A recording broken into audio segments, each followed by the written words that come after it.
Have you ever had your whole life ripped away before you'd even had a chance to start it?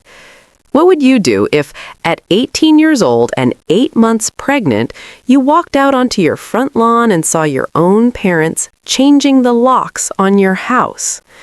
Can you imagine standing there, in your pajamas, one hand on your swollen belly, while the people who raised you look you dead in the eye and say, "This isn't your home anymore. You and that baby are out."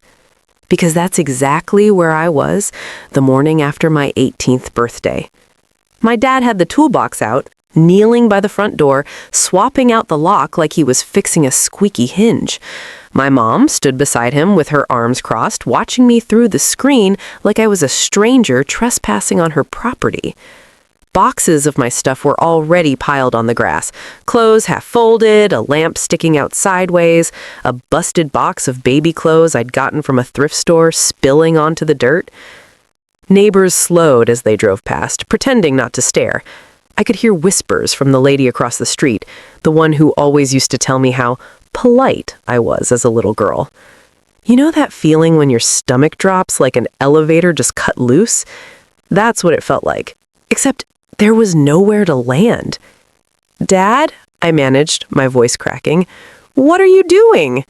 He didn't even look at me when he answered. "Doing what I should have done months ago," he said. "Taking control before you ruin any more of this family's future."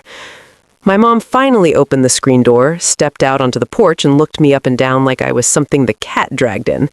Her eyes dropped to my belly and then back to my face. "We've decided to sell the house," she said, like she was announcing what was for dinner. "You're not on the deed. You never were.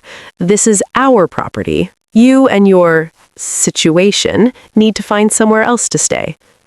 "But Grandma left this to me," I stammered. "The will."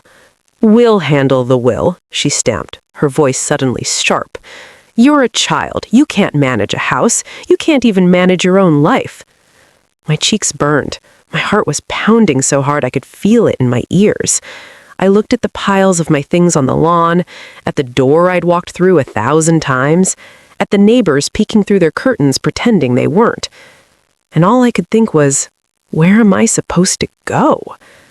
I was 18. I had no savings, no job I could actually do at 8 months pregnant, no partner, no backup plan, just a baby kicking inside me and a house my grandmother had whispered would always be your safe place.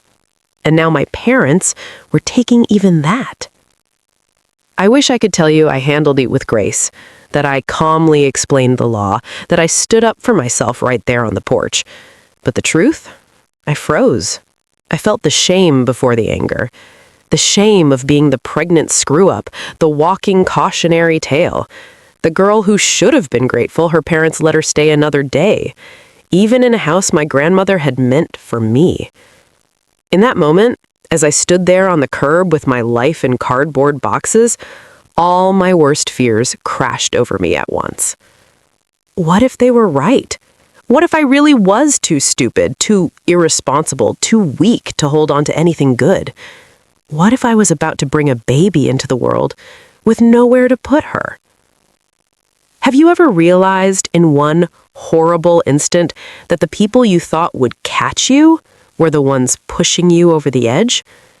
That's what that morning was for me. Because as far as anyone on that street could see, this was simple. They took my house. My parents, the responsible adults, were taking back what they thought was theirs from the messed-up teenage daughter who didn't deserve it. But here's what they didn't know. They weren't the only ones making plans. While they were busy whispering with realtors and telling everyone they'd sort out Grandma's estate, a clock had been quietly ticking in the background. A clock my grandmother set years before she died. I hadn't moved the house. My grandmother had. She'd moved it on paper into something my parents loved to talk about when it benefited them and absolutely hated when it didn't. A trust. Weeks before this, I sat in a stuffy office with the lawyer my grandmother trusted, my hands shaking as he showed me documents with my name on them and a clause my parents somehow had forgotten to mention. The day I turned 18, Full legal control of Grandma's house would pass to me through that trust. Not at 25, like my parents always said, not when you're older and more responsible. The very second I became an adult in the eyes of the law. In other words, while my parents were out there on the lawn bragging about our house, legally, it had already slipped out of their fingers. The night before, while they were toasting my birthday with cheap champagne and pretending we were still a normal family, midnight hit, and a legal trap my grandmother set 5 years earlier finally snapped. They just didn't hear it yet. So no, I hadn't moved the house. That's not how any of this works. But on paper, in the only place that actually matters when people start getting greedy, I had already moved it. I hadn't planned some cartoon villain trust fund revenge. I was just a scared, pregnant girl trying to not end up on the street with a newborn. But the way it played out, yeah, it looked a lot like she outsmarted everyone. Because later that morning, after they finished throwing my things onto the grass and marching back into their house to plan how rich they were about to get, they didn't find empty rooms. They found someone sitting at my grandmother's old kitchen table, a leather briefcase at his feet, a stack of documents in front of him. The same lawyer who'd watched my grandmother sign that hidden clause. The same man who looked me in the eye and said, "On your 18th birthday, this becomes yours, if you're brave enough to claim it." You want to know what happened when my parents walked in, saw him there, and heard the words, "Actually, this isn't your house anymore"? You want to know how a girl everyone wrote off as a mistake ended up holding the one thing they wanted most? To understand that, you have to know how we got here. You have to know about my grandmother, about the will, about the first time I realized my parents loved control more than they loved me. So let me take you back. Back before the locks, before the trust, before the boxes on the lawn. Back when I still believed that being a good daughter would be enough to keep a roof over my head. I didn't grow up in a house where you were loved just because you were you. In my parents' world, love was something you earned, with perfect grades, perfect manners, and a life plan that made them look good in front of other people. My dad cared about one thing more than anything else: control. Control of the money, control of the house, control of how we looked to the outside world. My mom cared about status. She collected other people's opinions like trophies. If the neighbors thought we were the perfect family, then in her mind, we were. It didn't matter how it felt inside those walls. As a kid, I learned fast that there were two kinds of people in my family: assets and embarrassments. As long as you were an asset, you got attention, praise, maybe even a little affection. The second you slipped, the second you made them look bad, you became a problem to be managed. I was a quiet kid. I followed rules. I said yes, ma'am, and no, sir. I stayed in the asset category for a long time. And then there was my grandmother, my dad's mother, the only person in that whole family who seemed to see me, not just my report card. She lived in the old house on the edge of town, the one with peeling paint and creaky floors and a big front porch that wrapped all the way around. In my parents' eyes, it was outdated. In my grandmother's eyes, it was home. "One day, this place will be yours," she used to tell me when I was little, rocking on that porch swing while cicadas screamed in the trees. "Not because you earn it, not because you impress me, just because you're mine." Back then, I thought she meant she'd leave me a photo or a lamp, something small, a story to tell my own kids, if I ever had any. I had no idea she meant the whole house. The first crack in the perfect daughter act came when I was 17. His name isn't important anymore. What matters is that he told me he loved me, that he'd always be there, that my parents were too strict and I needed to live a little. I believed him. I believed him right up until the second those 2 pink lines showed up on that cheek drugstore test. And then my phone went quiet. He stopped answering. He disappeared. My parents did not disappear. When I finally worked up the courage to tell them, they were both at the dining table, bills spread out in front of my dad like war plans. My mom had her reading glasses on, that tight look on her face that always meant she was about to say something that would stick with me for years. "I'm pregnant," I said. My voice sounded small, even to me. The silence that followed felt like an hour. My mom was the first to speak. "You idiot," she whispered. My dad didn't yell. He just sat back in his chair, folded his arms, and stared at me like I was a stranger who'd wandered into his house and tracked mud on the floor. "Do you know what you've done?" he asked finally. "You've thrown your future away. You've thrown our sacrifice back in our faces." They talked about sending me away to some relative out of state until the baby situation was taken care of. They talked about adoption like it was the only responsible choice. "You are not keeping that child," my mother said through clenched teeth. "We are not raising your mistake." I remember sitting there, my hands shaking under the table, thinking, this isn't a mistake. This is a person. But the words wouldn't come out. They put brochures in front of me, contacts for agencies, options that all ended with me leaving the hospital empty-handed. My head said they were older, they were smarter, they knew best. My heart already knew her.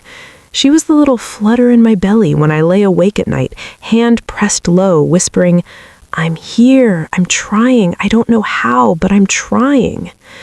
The only person I told that out loud to was my grandmother. The day after the big fight, I took the bus to her house. My eyes were still puffy from crying.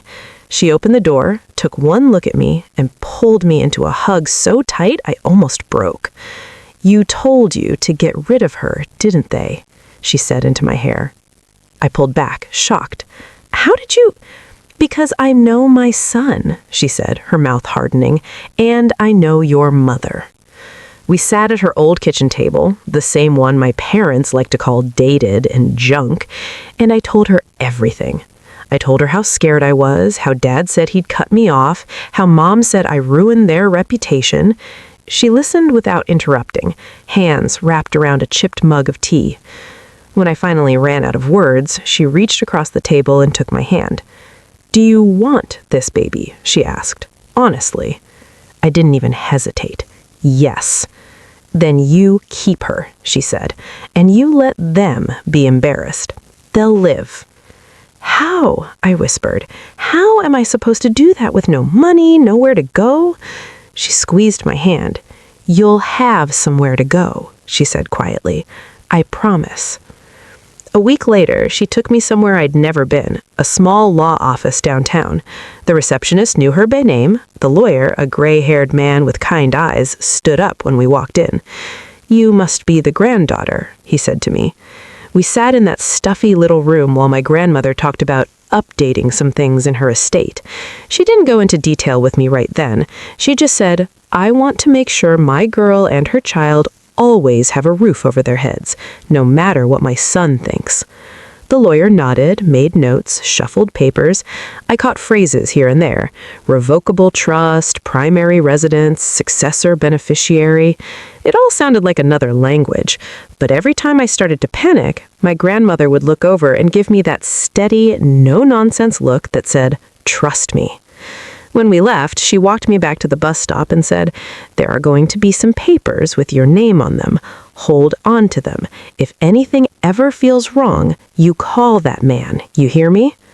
I nodded, not really understanding, but I tucked his card into my wallet like it was a lifeline. I didn't know it then, but that day she'd set the trap that would save me 5 years later. She knew how my parents thought. She knew if she left the house to them outright, they'd sell it, spend it, and leave me with whatever crumbs made them look generous enough. She also knew that if she left it to me directly while I was still a minor, they'd find a way to twist it, to put themselves in charge of it for my own good. So she put it somewhere they couldn't reach it on a whim, in a trust.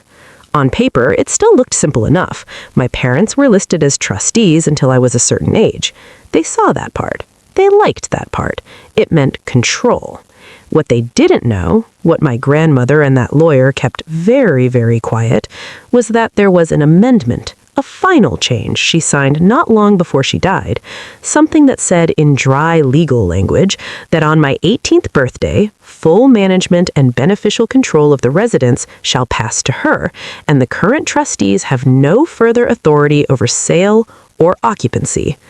My parents had seen the first version of the plan, the one where they stayed in charge until I was 25. They'd never seen this last part. This was the legal trap my grandmother had set when she realized she might not live to see me grown. When my grandmother died, everything happened fast. Funeral arrangements, casseroles from people we barely knew, my parents whispering in corners about probate and timelines. They kept saying things like, "We'll manage the house until she's older," with this smug little smile, like Grandma had done exactly what they wanted. I tried to ask questions. They brushed me off. "You don't need to worry about any of that," my dad said. "We'll take care of it. That's what family does." Family. My mom started showing the house off to relatives like it was already hers. "When we sell this place," I heard her say once, "we can finally pay off the credit cards, maybe even trade up our own house." Trade up. She was talking about leveling up her lifestyle with the one thing my grandmother had wanted to use to protect me. That's when the fear really set in. I went home that night and pulled out the lawyer's card I'd hidden in the back of my wallet for years. My hands shook as I dialed the number. I half expected some stranger to answer and say, "Sorry, wrong number." Instead, that same calm voice said, "This is Mr. Hartwell." "I'm her granddaughter," I said, my voice small. "She told me to call you if something felt wrong." He didn't sound surprised at all. "I've been expecting you," he asked. He asked me to come in alone, no parents. When I walked back into that office, I felt like a kid playing dress-up in adult problems. My stomach was in knots, my hoodie barely zipped over my growing belly. I sat on the edge of the chair, afraid to even breathe too loud. He pulled a folder from his drawer with my grandmother's name on it and a yellow sticky note with my name in her looping handwriting. "Your grandmother was very clear about what she wanted," he said. "She loved you very much. She was also realistic about your parents." He slid a few pages across the desk so I could see them. There was my name over and over, but what caught my eye was one sentence underlined in blue ink.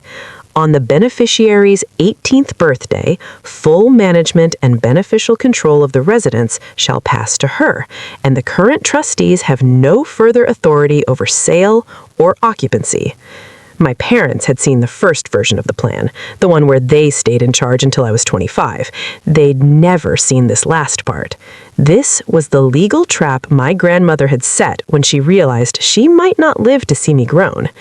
"So, what does this mean?" I whispered. "It means," he said, "that on your 18th birthday, this house is yours to live in, rent, keep, or sell as you see fit. Your parents can't throw you out of it, they can't sell it out under you, and they can't use it as their personal ATM without you." Tears blurred my vision. "But they keep saying it's theirs," I said. "They keep saying they're going to sell it." He sighed. "They're counting on you not knowing your rights, and they're counting on you being scared enough to sign whatever they put in front of you." He looked me straight in the eye. "Don't sign anything without letting me see it first. Understand?" I nodded, clutching the edge of the chair like it was the only solid thing in the room. Weeks passed. My belly grew. My parents' patience shrank. Every argument ended with, "When this baby comes, don't expect us to carry you," or "If you think you're staying here for free forever, you're wrong." Underneath it all, I could feel something else brewing, some other plan they hadn't quite said out loud yet. At the same time, another countdown had started, a quieter one. Every day I got closer to 18, I thought about that sentence in the trust.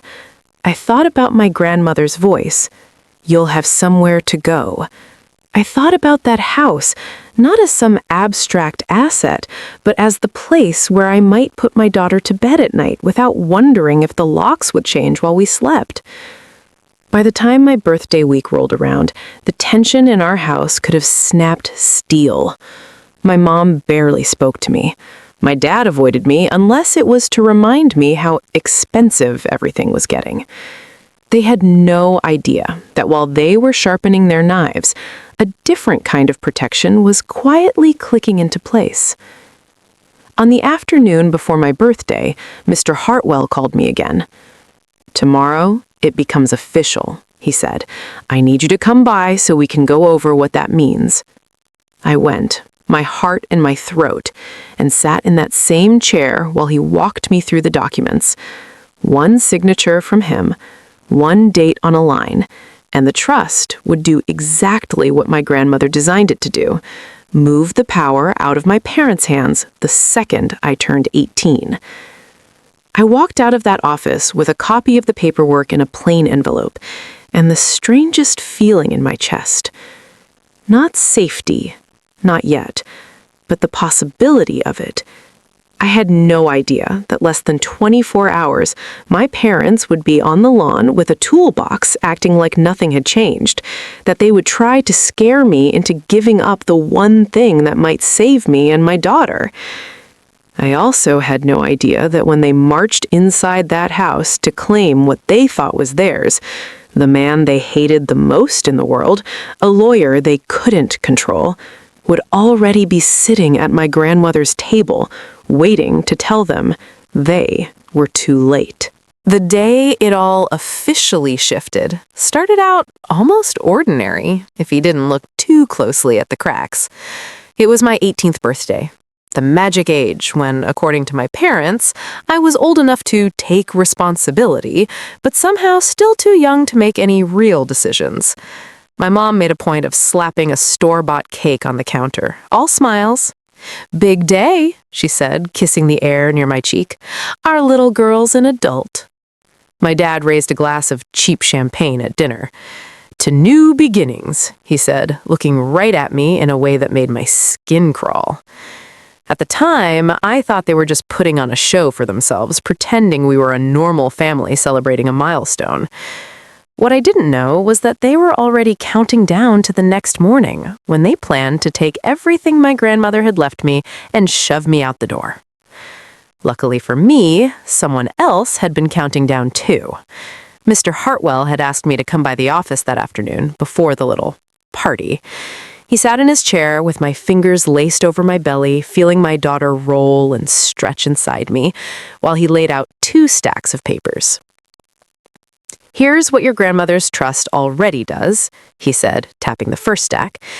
"At midnight tonight, legal control of the house passes from your parents to you. The amendment she signed makes that automatic." He tapped the second stack. "And this is what we're going to do on top of that, if you agree. We're going to take what you inherit and place it into a new trust with you and your child as the beneficiaries and me as the trustee. That means that even if your parents try to pressure you or you're scared and vulnerable after the baby comes, they can't just talk you into signing the house away on a bad day. Any sale, any mortgage, any change has to go through me, and I answer to you, not them." "So they really can't touch it?" I asked. "They can try to make your life miserable," he said, honestly. "They can yell, they can guilt, and they can lie. But legally, once this is signed, they have no authority to sell this place or kick you out of it." "And they don't know?" I asked. "They know about the old version," he said. "They saw enough to feel safe. They don't know about the amendment, and they definitely don't know you're considering putting it in a separate trust." He slid a pen across the desk. "You don't have to do this," he added. "You can keep everything in your own name from day one, but given who your parents are, I think your grandmother was right to want layers of protection." I looked down at the pages. The words blurred, but I remembered the feeling of my dad's voice rumbling through the dining room. "We'll take care of it. That's what family does." I remembered my mother calling my baby a mistake, and my grandmother calling her a start. I thought about standing on the sidewalk, belly huge, with nowhere to go if they decided they were done pretending to help. Who was I going to trust more?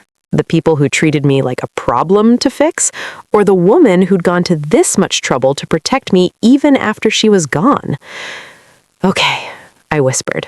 Let's do it. I signed. 18 years old, hands shaking, signing my name on a document that said, "My inheritance is not your toy. My baby will not be your leverage." Mr. Hartwell signed his part, slid me a copy in a plain manila envelope, and said, "Happy birthday, kiddo. Whatever happens at that house tomorrow, remember, you're not as powerless as they want you to think." When midnight rolled around, no bells chimed, no lights flashed. But on paper, something huge happened. The old trust shifted. A line in a file in a cabinet with my grandmother's name on it changed from trustees, Daniel and Karen last name, to beneficial control, my name. And because of the new documents I'd signed that afternoon, a second shift happened too. The house and the little bit of savings attached to it slid from my parents' fingers into a new trust with my name and my unborn daughter's name all over it. It didn't make the walls look different. It didn't stop my mom from sighing at me like I was a burden. It didn't stop my dad from muttering about irresponsibility as he rinsed dishes. But legally, quietly, everything they thought they controlled was already out of their reach. The next morning, I woke up to that banging on my bedroom door. "Get up," my father barked. "We have things to discuss." I waddled out in my oversized t-shirt, rubbing sleep from my eyes, my back aching the way it always did those days. The second I stepped into the hallway, I knew something was off. There were boxes by the front door. My boxes. "What's going on?" I asked. My mother didn't bother sugarcoating it anymore. "We talked to a realtor," she said crisply. "We're selling the house. Your grandmother was sentimental, but we can't afford to be. We'll give you some money from the sale to get started somewhere else." "You can't just sell it," I said, heart racing. "Grandma—" "Your grandmother is dead," my father snapped. "We are the adults here. This is our decision." They kept using that word ours, as if saying it enough times would make it true. "But the will, the trust," I started. He cut me off with a wave of his hand. "You don't understand any of that. Stop pretending you do. You're not on the deed. You never were. You have no idea how taxes and mortgages work. We do." He gestured toward the yard. "We've already started packing for you. It's time you learn what the real world is like." Real world? In their version of the real world, they took my house and expected me to thank them for the lesson? I felt my throat close up, panic clawing its way at my chest. I could feel my daughter shift inside me, as if she knew everything around us was coming loose. "Where am I supposed to go?" I whispered. "You're 18, remember?" Mother said. "That makes you an adult. Adults figure it out. Maybe now you'll understand why we told you not to keep that baby." The words hit harder than the wind cutting across the lawn. "You can put your things by the curb," my father added. "Once the realtor comes by, I don't want your junk cluttering up the place." Neighbors were already slowing their cars, pretending not to look. My cheeks burned hot with humiliation and rage, and a kind of helplessness I'd never felt before. Have you ever had someone look you in the eye while they burn the bridge behind you and call it helping?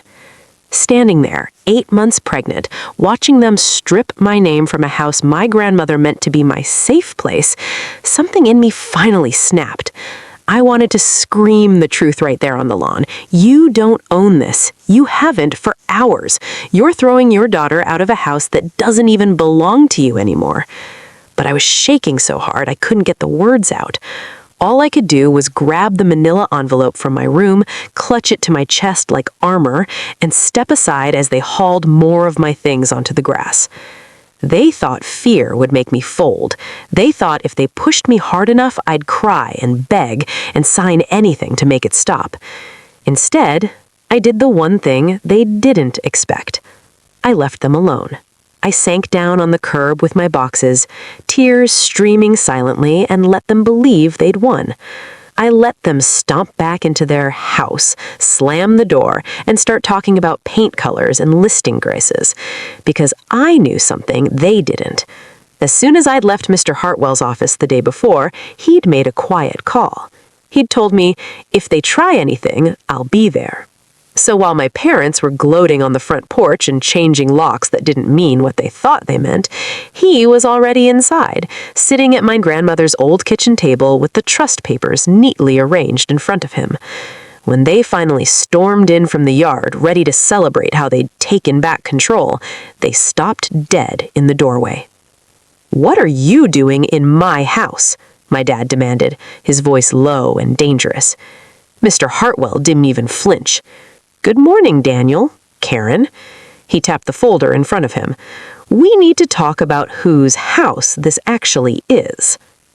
In that split second, watching through the window from the curb, everything they'd tried to do to me, every threat, every manipulation, every box on the lawn, hit a wall they didn't see coming. The trust wall. The one my grandmother built, the one I had quietly stepped behind the day before, while they weren't looking. They took my house? That's what it looked like from the street. But inside, they were about to find out the truth. I already moved it. From my spot on the curb, clutching that envelope so tight the edges dug into my palms, I could see just enough through the front window to know my parents were furious. My dad's shoulders were stiff, his jaw clenched in that way that always meant danger. My mom's hands were slicing through the air as she talked, her mouth a hard, thin line. Mr. Hartwell, on the other hand, looked like he was having a calm cup of coffee at a friend's table. He didn't raise his voice, he didn't flinch when my father leaned on the back of the chair like he wanted to tip him out of it. I couldn't hear every word, but I could fill in the blanks. "What are you doing in my house?" my dad had demanded when he first walked in. I watched Mr. Hartwell fold his hands over the folder and tilt his head just slightly. "That's exactly what I'm here to clear up," he said, "whose house this is." My mother stepped closer to him, her voice carrying just enough that I caught pieces. "You had no right to let her sign anything," she snapped. "She's a child. She doesn't understand what she's doing." I saw Mr. Hartwell reach into his briefcase and pull out a copy of something, a familiar layout of paragraphs and signatures, my grandmother's trust papers. "She's 18, he said evenly, "which makes her a legal adult. And these documents we're discussing, your mother signed them years ago, Karen, before she passed. Amendments to the original trust that you both reviewed." My dad slammed his palm on the table. "We reviewed a version where we were trustees until she was 25, he growled. "That was the original plan," Mr. Hartwell agreed. "Your mother changed her mind when certain family dynamics became clear." He didn't have to say it louder. I knew exactly what he meant. Dynamic was a nice lawyerly word for the way my parents treated me like a problem instead of a person. My mom laughed, a harsh, disbelieving sound. "You expect us to believe my own mother cut us out and handed our daughter a house?" she sneered. "She wasn't in her right mind at the end. She was confused." "Your mother was sharp until the last time I saw her," she said quietly. "She knew exactly what she wanted to do. She watched me write this in, and she signed it in front of 2 witnesses. He slid a page across the table and tapped a line with his pen. "Right here. In the beneficiary's 18th birthday, full management and beneficial control of the residence shall pass to her, and the current trustees shall have no further authority over sale or occupancy." That day was yesterday. The moment your daughter turned 18, your authority ended. I saw my dad's face change in that instant. He went from angry to something else, something uglier. Fear mixed with entitlement. "This is ridiculous," he spat. "We've been paying taxes on this place. We've maintained it. We let her live here out of the goodness of our hearts." "No," Mr. Hartwell said calmly. "You've been reimbursed from the estate for every tax bill and major repair. You've been compensated as trustees. Your daughter, on the other hand, has been living here under the impression that this was the home her grandmother left her, which, as of now, it is." My mother jabbed a finger toward the window, toward me, sitting on the curb like trash. "She's irresponsible. She got herself knocked up by some loser and expects us to clean up the mess. You think she can manage a property? She'll lose it in a year." "That is her risk to take," he replied. "It is not your asset to protect anymore." The words hit me even from outside. Not your asset. Not your asset. Not your asset. I had spent my entire life watching my parents turn everything and everyone into assets, pieces on their board, my grades, their marriage, the way they talked about my dad's job, my mom's charity work, even family holidays. Everything was about what it looked like from the outside. For the first time, someone with power was saying out loud that I wasn't a line item on their balance sheet. My dad leaned in close to Mr. Hartwell, his voice low enough that I couldn't make out the words, but I saw the threat in his posture. In the old days, this is where I would have backed down. My whole life had trained me to flinch when he got that look. This time, I had something in my hands he couldn't see. I had my grandmother's choice on paper backing me up. And I had a man in there willing to say no to him, something I'd never really seen before. For a moment, my dad straightened up, his eyes darting toward the window, toward me, then back to the papers.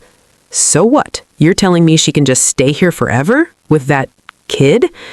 "I'm telling you that she has the right to live here as long as she chooses, unless she decides to sell it or rent it out. And if she does, I'll be the one overseeing the transaction, not you." My mother's face twisted. "This is our family home," she said. "We have a right." "You have memories," he cut in gently. "You do not have ownership. Right now, you are guests here at your daughter's discretion. She is under no legal obligation to allow you to remain, especially after attempting to forcibly remove her from the property this morning." I pressed my hand to my mouth, my heart hammering. They were hearing the word no and consequences for the first time in a very long time. Both of them turned toward the window then, their eyes locking on me through the glass. For a second, everything went still. We just stared at each other. Me, the pregnant disappointment on the curb with boxes around her. Them, the people who had always assumed they held all the power. My dad came storming out first, the screen door slamming so hard it rattled. He stalked across the lawn until he was right in front of me, his shadow falling over my boxes. "Get up," he barked. "Inside. Now." Old habit made me start to stand without thinking, but then I felt that little kick inside me, a reminder I wasn't just doing this for myself anymore. I straightened my shoulders and pushed myself to my feet slowly, my hands still on my belly. I followed him back toward the porch, feeling every neighbor's eyes on my back. My mother was waiting at the top of the steps, her face a mask of wounded outrage. "How could you?" she hissed as soon as I was close enough. "How could you go behind our backs and do this after everything we've done for you?" "Done for me?" I echoed, my voice shaking. "You mean kicking me out while I'm pregnant? Calling my baby a mistake? Planning to sell the only place Grandma left us without even asking me?" "We were trying to save what's left of this family's future," my dad snapped. "You think you understand finances? You can barely hold down a part-time job." "It's not your decision anymore," I said quietly. "Grandma didn't want it to be." My mother's eyes filled with cold fury. "You ungrateful little girl," she spat. "We took you in when you ruined your life. We let you live here in the house she left to me," I cut in. She flinched like I slapped her. "You think signing a few papers makes you an adult? You think hiding behind some lawyer means you're in charge? You are nothing without us." The old me would have believed her. The old me would have crumbled right there, apologized, begged, handed everything over just to make that look in her eyes go away. But between my fingertips, I could feel the edges of that envelope, the trust documents, my grandmother's handwriting on that sticky note in the file, my name in black ink where it never been before. My baby shifted again, a tiny roll against my ribs. It grounded me more than any pep talk could have. "I'm not hiding," I said, my voice barely above a whisper, but somehow steady. "I'm protecting what Grandma wanted. She trusted me, not you." My dad stepped in close, so close I could smell his aftershave and the coffee on his breath. "Here's what's going to happen," he said quietly. "You're going to march back in there, you're going to tell that leech of a lawyer you made a mistake, and you're going to sign whatever transfer papers he puts in front of you to put this back the way it was. We'll manage the sale, we'll give you something for your trouble, and we'll try to forget this ever happened." "And if I don't?" I asked. His eyes went hard. "Then you're done," he said. "Don't come to us when that baby is hungry. Don't come to us when the bills pile up. Don't expect help when you're drowning. You think you can do this without us? Fine, prove it." There it was, the ultimatum: family or security, approval or a roof over my child's head. Have you ever been given a choice that wasn't really a choice, where every option hurts, but one of them means you keep losing yourself forever? I thought about the nights I'd lain awake in this very house, listening to my parents hiss at each other about how she's ruining everything. I thought about how quickly they turned on me the moment I stopped being an asset and started being an embarrassment. I thought about my grandmother's raspy voice at that kitchen table. "You'll have somewhere to go, I promise." My parents were offering me a way back into the old script: be obedient, be quiet, let us decide what you deserve. Or I could step off the stage completely and into something terrifyingly new. My own life, my own choices, my own consequences, for better or worse. My hand tightened over my belly. "I'm not signing anything," I said. "This is the first time in my life I have something that's actually mine. I'm not giving it back so you can teach me a lesson. Grandma wanted me and this baby to have a home. I'm going to honor that." My mother recoiled like I slapped her. "After everything we've done for you," she repeated, her voice breaking, "you'd choose a house over your own parents?" I swallowed hard. My throat burned. "No," I said, "I'm choosing my child over people who just proved they'd put her on the curb with my boxes. I'm choosing what Grandma chose for me." For a moment, there was nothing but the sound of the wind in the trees and a distant car door slamming down the street. Then my dad's face closed off completely. "Get out," he said. "Take your things and get out. You are not our responsibility anymore. If you walk away from us over this, don't come crawling back when life chews you up." A part of me wanted to scream that life had already started chewing, that they were the ones taking the first bite. But another part of me, the tired, quiet part that had been whispering for years that I would never be enough for them, just let go. I turned toward the lawn, toward my boxes, toward the cracked sidewalk that led down the street and eventually, somehow, away from them. I expected to feel empty. Instead, under the fear and the grief, there was something else. A tiny spark of something that almost felt like relief. My parents thought they had thrown me out of their house. They thought they'd taught me a brutal lesson. Only later would they realize that when they marched back inside to claim their victory, they'd walked straight into a legal wall my grandmother built for me. And when they heard, in that calm lawyer's voice, "Actually, this isn't your house anymore," it wouldn't just be a technicality. It would be the first crack in the control they'd held over me my entire life. When my father told me to get out, I believed him for about 10 seconds. I bent to grab one of the boxes on the lawn, tears blurring my vision, my back screaming from the strain. Then I heard the front door open again, and Mr. Hartwell's voice flowed out, calm but firm. "My name. Don't move those," he said. I straightened slowly. He was standing on the porch now, briefcase in hand, looking from my parents to me and back again. "Daniel, Karen, I need to be very clear.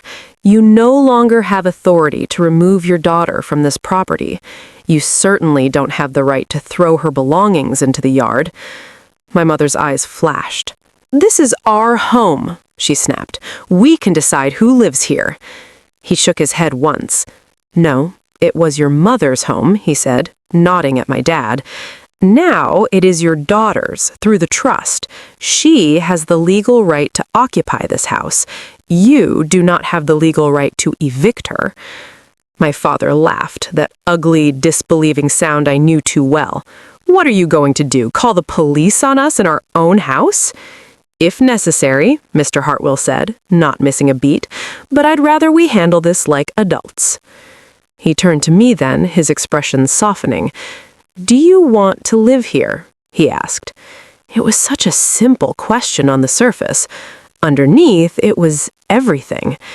Did I want to live with people who hated what I'd become? No. Did I want to live under a roof my grandmother had meant for me and my baby? Yes. "Yes," I said, my voice barely more than a whisper, but steady. I do. He nodded once, like that was all he needed. Then here's how this is going to work, he said, turning back to my parents. As trustee, I am instructing you to stop interfering with the beneficiary's use and enjoyment of the property. If you continue to harass her or attempt to force her out, I will have no choice but to seek an order of protection and, if necessary, have you removed for trespassing. My mother's mouth fell open. Trespassing? She choked. In my own kitchen? In my own bedroom? Legally, he replied, once your authority as trustees ended and her beneficial control began, you became occupants at her discretion. If she asks you to leave and you refuse, that is exactly what it is. They both turned to me then, waiting, daring me to say the words. Tell him you don't want that, my mother hissed. Tell him you want your parents here to help when that baby comes. Help, I thought. About the help they'd offered so far? Adoption brochures? Insults? A front yard eviction? Do you want us gone? My father asked, his voice low, dangerous. Because once we walk away, we're not coming back. You understand that? There it was again, the threat wrapped in choice. Say what we want to hear, or you lose us forever. Part of me wanted to cave so badly. If I just apologized, if I just said, no, I still need you, maybe they'd stop looking at me like I'd stabbed them. Maybe they'd stop throwing words like ungrateful and failure at me like knives. But then I looked down at my belly, at the place where my daughter would soon be sleeping in the crook of my arm, and I imagined explaining to her one day why we didn't have the house Grandma left for us, because I was too afraid to make my parents mad, because I put their pride above her security. I felt something harden inside me. I don't want to fight you, I said softly, but if you're asking if I want to live here without being threatened every time I disagree with you, then yes, I do want that. If that means you leave, then I guess you leave. My mother recoiled like I'd hit her. You would really choose this house over your own family? She said, tears springing to her eyes. I couldn't tell if they were real or not. It's not the house, I said. It's what it represents. Grandma trusted me with something for the first time in my life. I'm not handing that back just because it doesn't fit your plan. My dad stepped off the porch, closing the distance between us until he was so close I could see the vein pulsing in his temple. You think you've outsmarted us, he said quietly. You think this little stunt makes you groan. You have no idea what the world is going to do to you without us. She outsmarted everyone. That's what this might look like from the outside someday. But standing there, stomach tight, my whole body shaking, I didn't feel smart. I felt terrified. And I chose anyway. Maybe I don't, I said. Maybe I'll screw it up. Maybe I'll fall flat on my face. But I'd rather fail trying to stand on my own 2 feet than succeed by letting you tear everything away from me and my baby. For a heartbeat, no one moved. Then my dad straightened, his face going cold in that way that used to make me feel 6 years old. Fine, he said. You made your choice. Don't come to us when you're hungry. Don't bring that child to our door. We're done. He turned to Mr. Hartwell. We'll be out by the end of the week, he said tightly. I expect to be compensated for the improvements we've made to this place. Submit any receipts you have, Mr. Hartwell replied. We'll review them, but understand you don't get paid for being parents. That's not how any of this works. My mother brushed past me so hard her shoulder slammed into mine. You'll regret this, she hissed in my ear. When that baby's crying at 3 a.m. and there's no one to help, you'll remember you threw your family away over some bricks and wood. I watched them storm back inside, slamming doors, yanking drawers, muttering about ingrates and leeches. I expected to crumble the second they were out of sight. Instead, I felt that strange mix again, pain and relief. The trust fund revenge people love to talk about in comments isn't about money. It's about this moment, right here, where the people who always assumed they owned me finally ran up against something they couldn't control. "Are you okay?" Mr. Hartwell asked quietly when he joined me on the lawn. I let out a breath I felt like I'd been holding my whole life. "No," I said honestly, "but I think I will be." He nodded. "You don't have to stay if it feels too hostile while they move out. We can arrange for you to be somewhere else for a few days. Then, once they're gone, you come back here as the only legal occupant." The idea of walking back into that house with them still in it made my skin crawl. "I'll go to a motel," I said, "just for a couple nights. I'll come back when they're gone." He put a card in my hand with a number scrawled on the back. "Call me if they try anything else. Remember, this is yours now, not because you stole it, because your grandmother chose you." 2 days later, he called me at the cheap roadside motel where I'd been trying not to cry loud enough for the next room. "They're out," he said simply.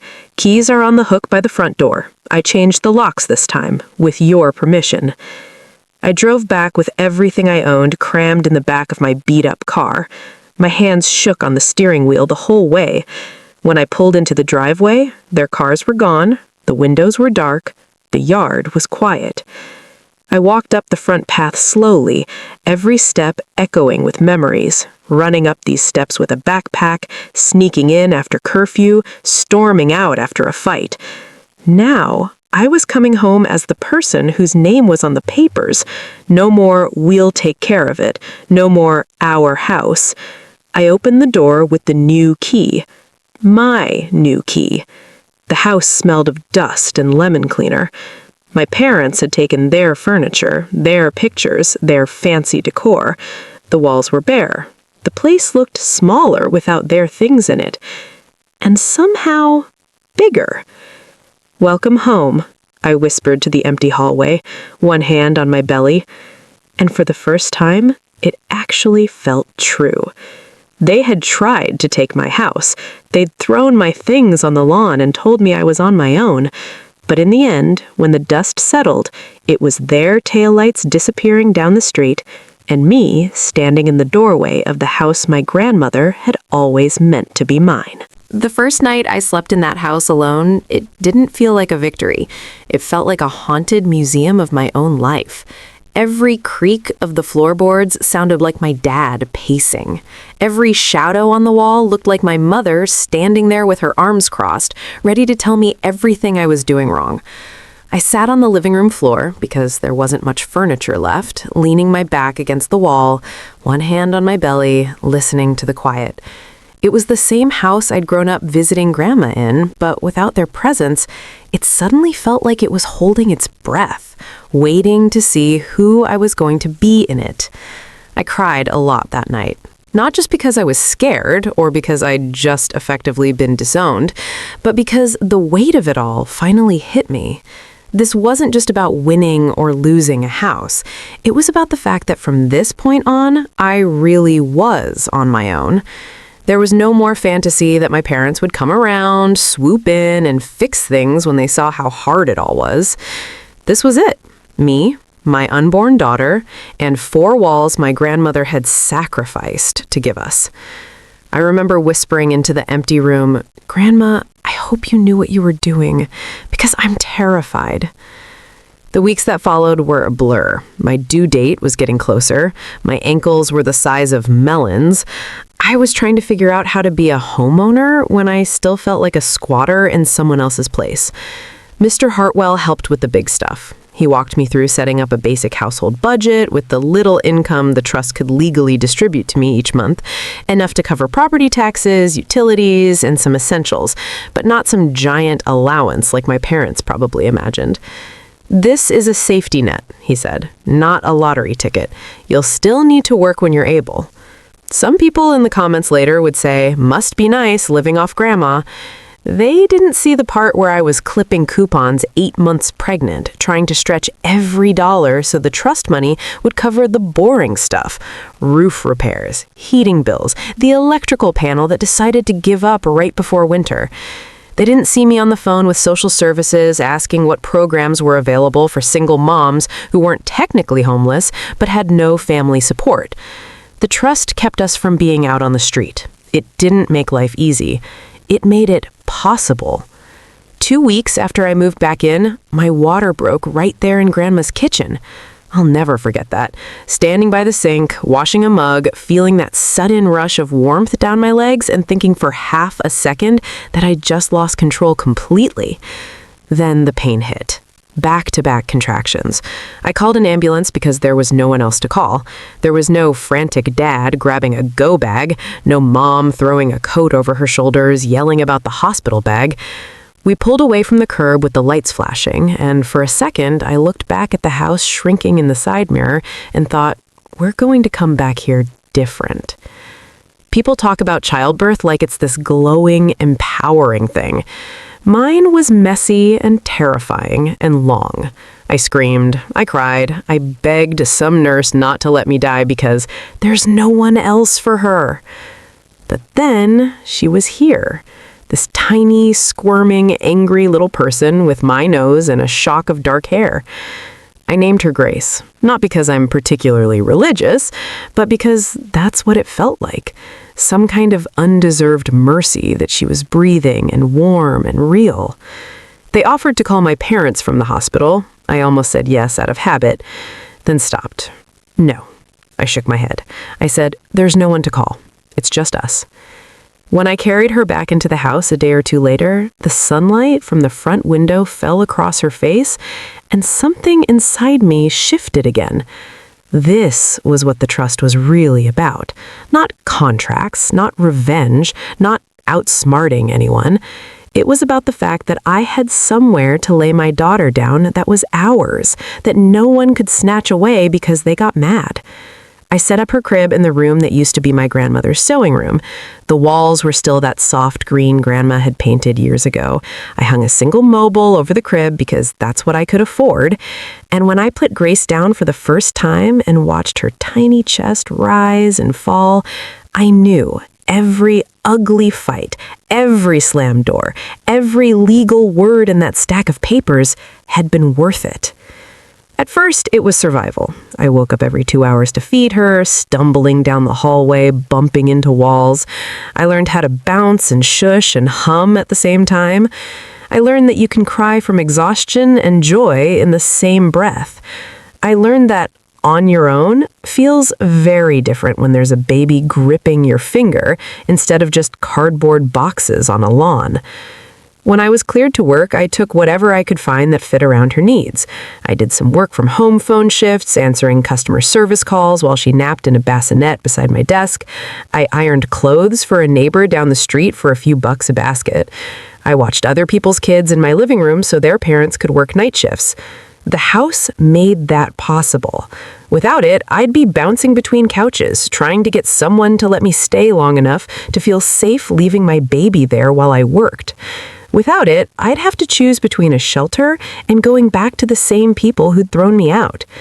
The trust handled the big, scary bills, the mortgage that no longer existed because Grandma had paid it off years ago, the property taxes, the occasional plumber when I messed something up trying to fix it myself. Everything else, I hustled for. That part mattered to me. I didn't want to be the story my parents told. She just lived off her grandma's money, poor thing. I wanted Grace to see that yes, we had help, but I also showed up every day and did the work.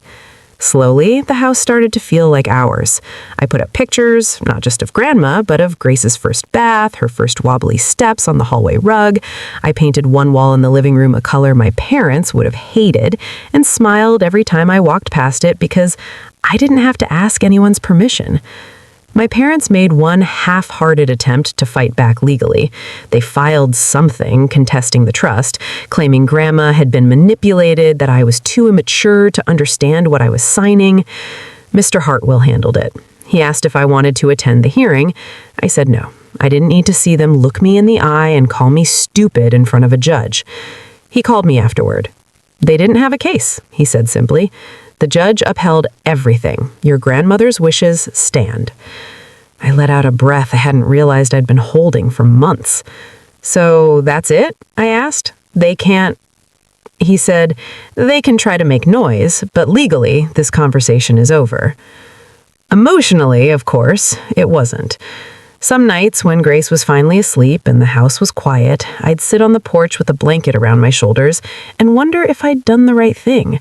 Wonder if I should have chosen differently so my daughter could have grandparents, cousins, a big, noisy, extended family to visit on holidays.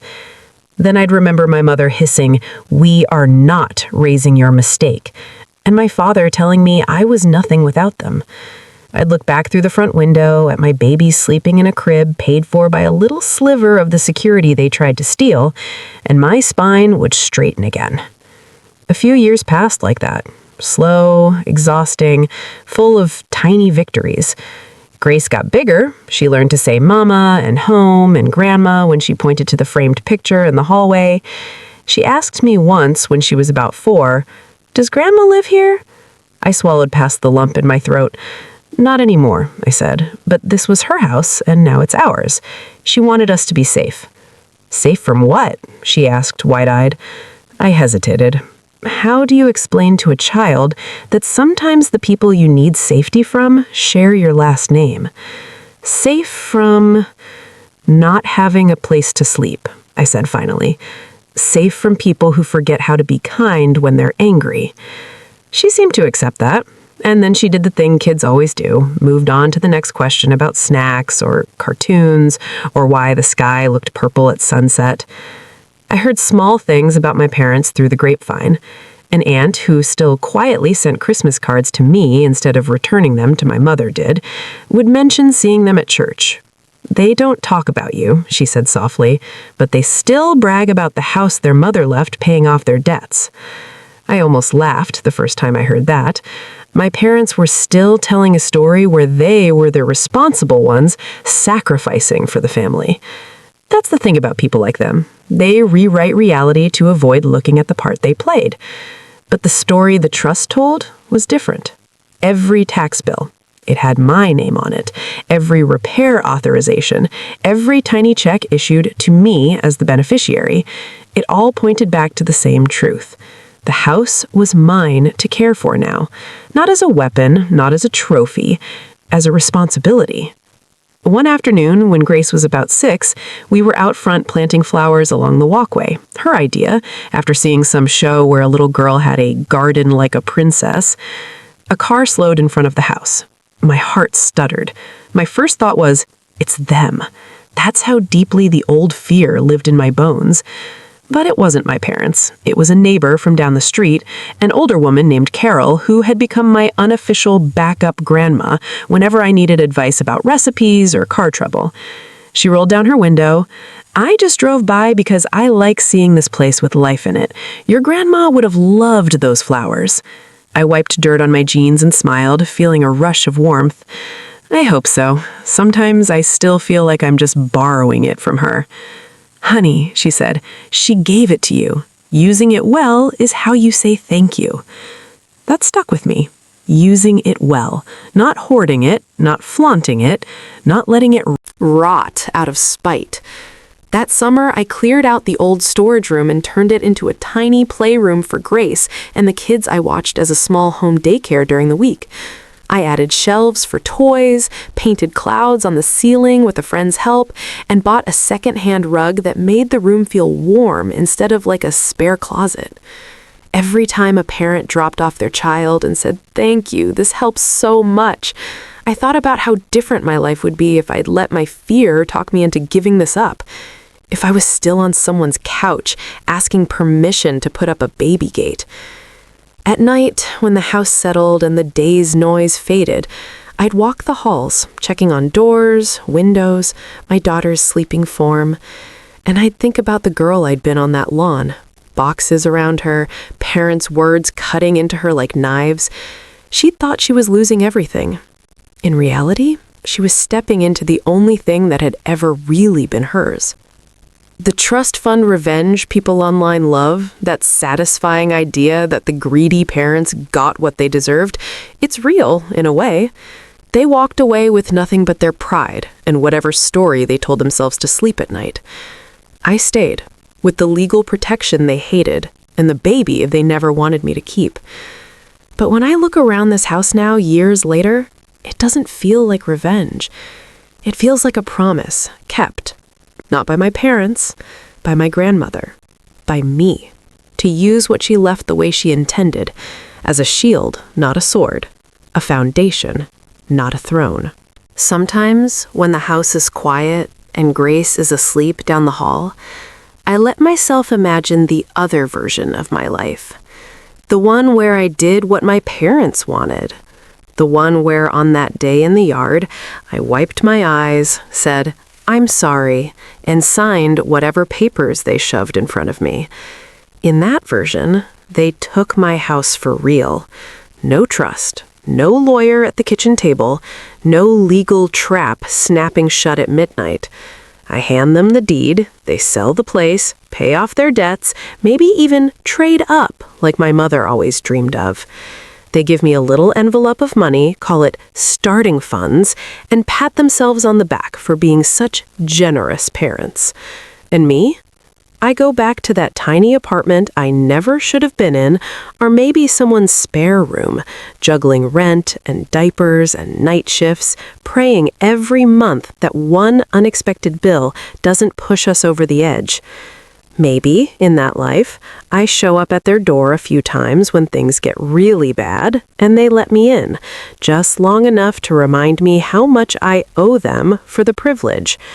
Maybe I spend the next 20 years trying to earn back a scrap of their approval, always one wrong move away from the curb again.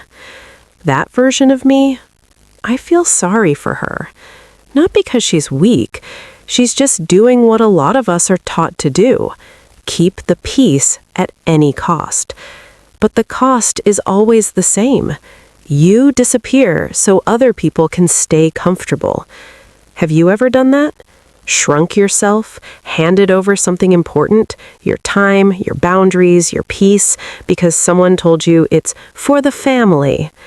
Have you ever been told that protecting yourself is selfish, that saying no is betrayal? That's the script I was raised on. My parents didn't need to say the words, "You owe us everything," out loud. They lived it. Every favor came with a hook. Every "we'll take care of it" came with a bill you could never fully pay. When my grandmother set up that trust, she cracked their script wide open. She built a way out I couldn't even see yet. People hear this story and love to say, "She outsmarted everyone."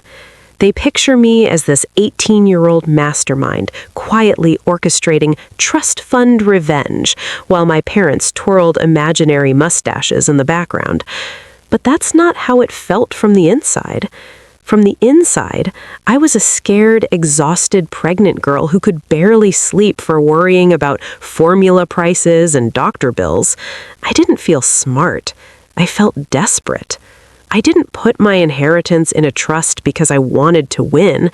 I did it because for the first time in my life, somebody, my grandmother, had gone out of her way to give me something solid, and I was terrified of watching it slip through my fingers. I didn't understand every legal term. I didn't suddenly become an expert on property law overnight. I just listened to the one person in the room who wasn't trying to control me. And then I did the hardest thing I've ever done. I believed I deserved to be protected too. That's really what this all boils down to. Not the trust papers, not the house, not even my parents' anger. It's about that quiet, radical shift from, "I guess this is what I deserve," to, "Maybe I deserve better than this." It sounds small on paper. In real life, it changes everything. When I chose not to sign away the house, I wasn't just keeping a roof over my baby's head. I was rejecting the story my parents had written about me since the day I'd disappointed them. I was saying, "No, I'm not just the girl who ruined everything. I'm also the woman your mother trusted with her life's work." Does that mean it didn't hurt when they walked away? Of course it hurt. There are still days, birthdays, holidays, school events, when I see grandparents clapping in the audience and feel that sharp little pang of loss.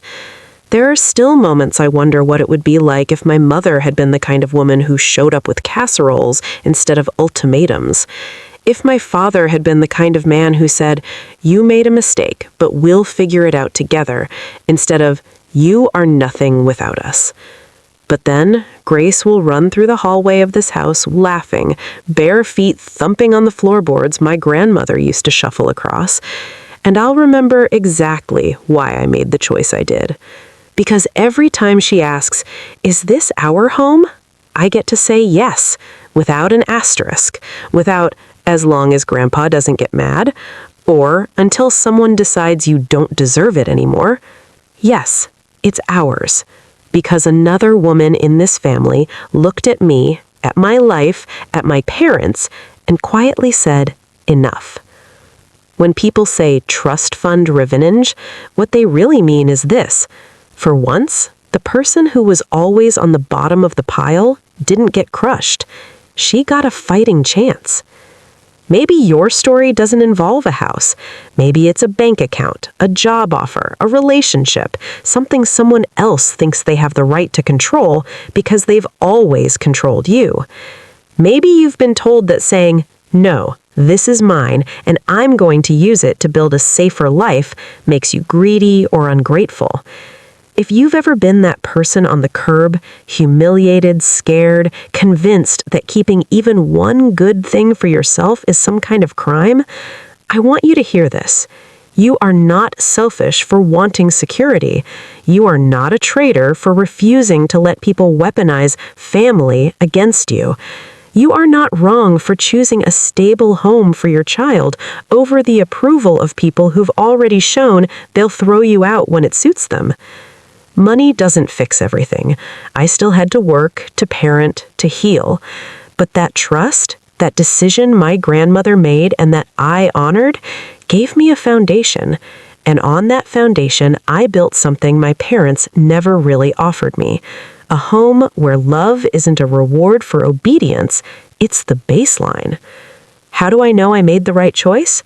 It's not the paperwork. It's not the legal victories. It's moments like this. Standing in the doorway at night, watching Grace sleep, her hair splayed across the pillow, her little hand curled around a stuffed animal. She opens her eyes just a crack and mumbles, "Night, Mom, love you." No fear in her voice, no sense that tomorrow she might wake up to her things on the lawn. Years ago, they took my house, or tried to. And because of one woman's planning and one scared girl's shaky signature, when the dust settled, the house stayed with the people who actually needed it, and the people who tried to use it as a weapon had to walk away empty-handed. If there's any revenge in that, it's not loud, it's not flashy, it's not about rubbing anything in their faces. It's this.